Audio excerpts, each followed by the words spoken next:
Bonjour et bienvenue à tous pour ce cours d'immunologie. Nous sommes au chapitre 4, la présentation de l'antigène, à la section A, la cellule dendritique. Dans ce cours, nous décrirons les caractéristiques et le rôle de la cellule dendritique, une cellule de l'immunité innée spécialisée dans la présentation de l'antigène aux cellules T. Les cellules dendritiques fournissent aussi les signaux de costimulation nécessaires à l'activation de la réponse T et orientent la nature de la réponse T au travers des cytokines. Les pathogènes et les antigènes étrangers qu'ils apportent peuvent accéder dans l'organisme à différents endroits. Ainsi, les cellules échantillonnant l'antigène doivent être positionnées de façon stratégique afin de couvrir tous les sites possibles d'entrée.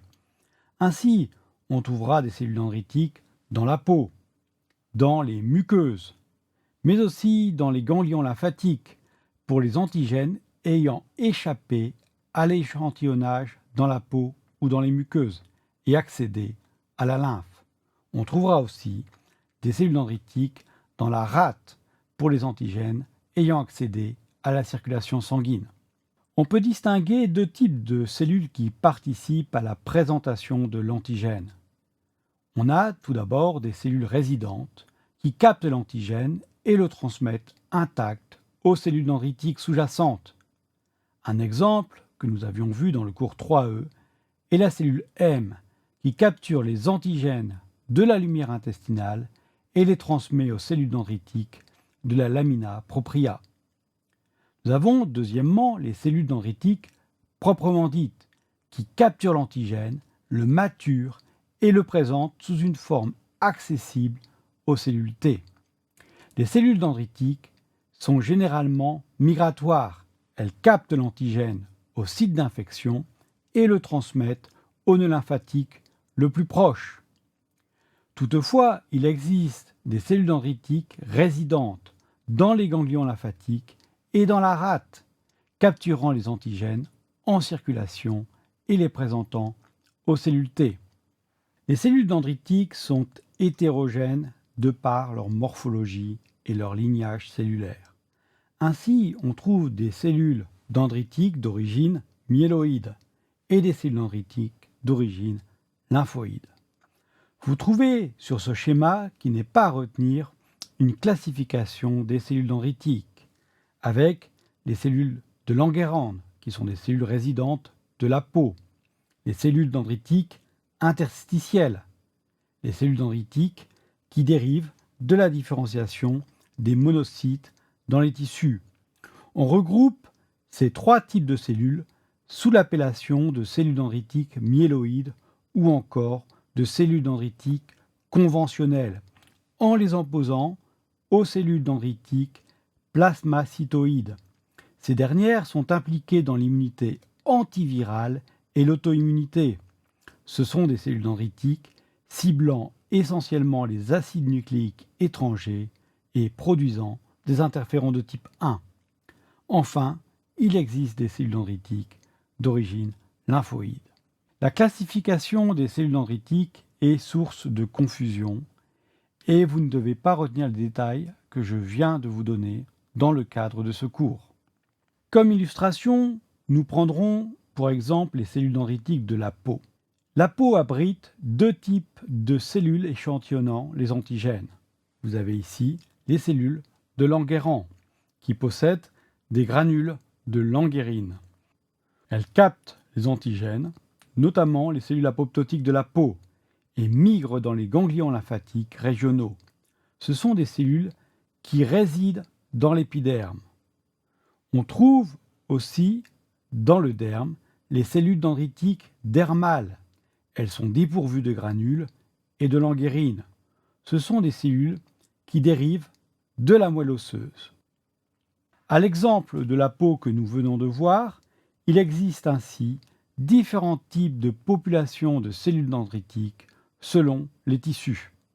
Les cellules dendritiques existent sous deux formes, immatures et matures.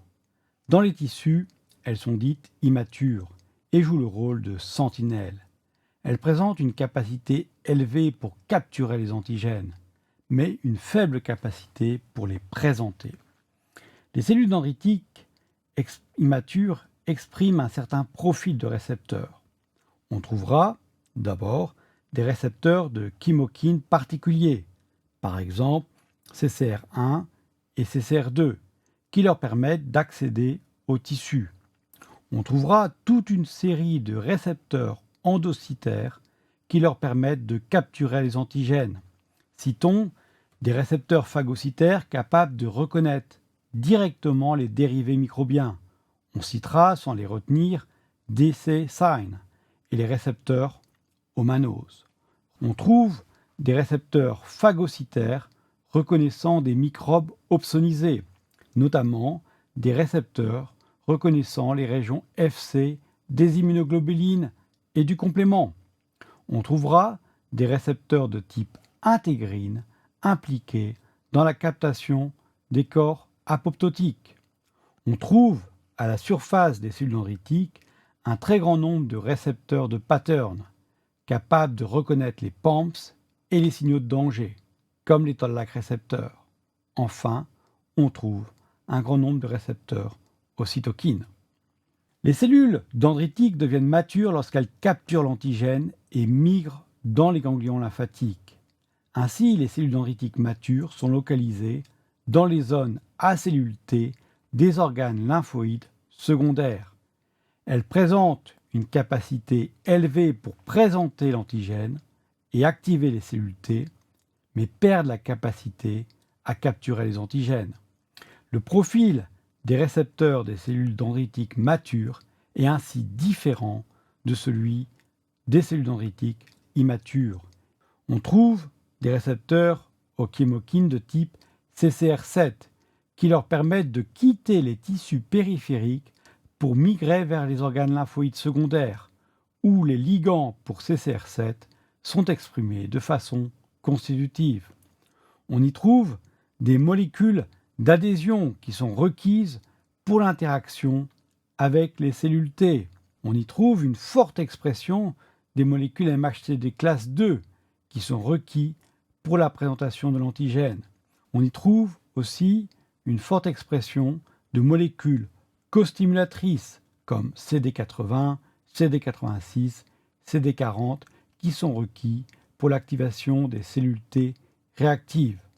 Les cellules dendritiques matures perdent l'expression des récepteurs endocytaires. Il est temps de résumer ce que nous avons appris sur les cellules dendritiques. Nous avons vu qu'elles forment une classe hétérogène de cellules qui initient les réponses T en captant l'antigène et en le présentant aux cellules T. Elles existent sous deux formes, immatures, où elles jouent un rôle de sentinelle pour capturer l'antigène, matures, où elles présentent l'antigène aux cellules T. Les cellules dendritiques ne sont pas les seules cellules présentant l'antigène, mais ce sont elles qui initient les réponses adaptatives T. Outre la présentation de l'antigène, n'oublions pas que les cellules dendritiques présentent les signaux de costimulation, le fameux signal 2, qui est requis pour activer la réponse adaptative, et les signaux d'immunomodulation qui, au travers des cytokines, polarisent les réponses T. Soulignons que les cellules dendritiques contribuent aussi à la tolérance centrale au soi dans le thymus par le processus de sélection négative en présentant les antigènes aux thymocytes.